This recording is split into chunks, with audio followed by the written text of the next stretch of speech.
अपने ससुरे में गई रहल। 20-25 दिन के बाद ओकर भैया बाबू विदाई कराओ बदे चलना जाए के दुआरे पर बैठल हुआ पानी दाना करत हुए इतने में दुल्हा आ गई।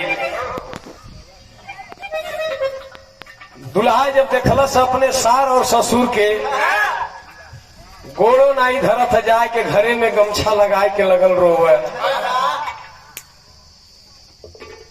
मेहरारू पजरे गई ले दुल्हीन कलश का हो विदाई हमारे तू काहे बदे रोवत हुआ।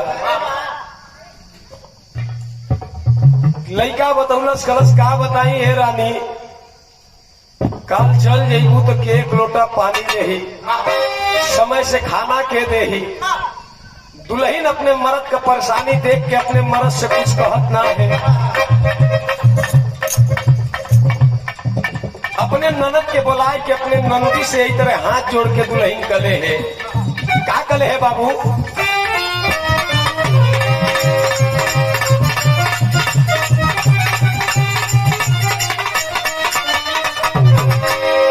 इहे कहे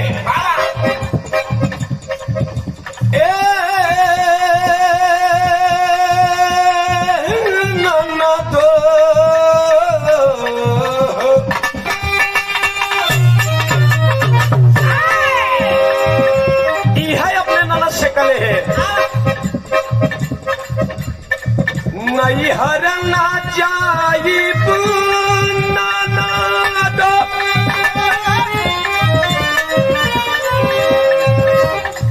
नहीं हरना जाइब नाना दो राजा जी के छोड़ के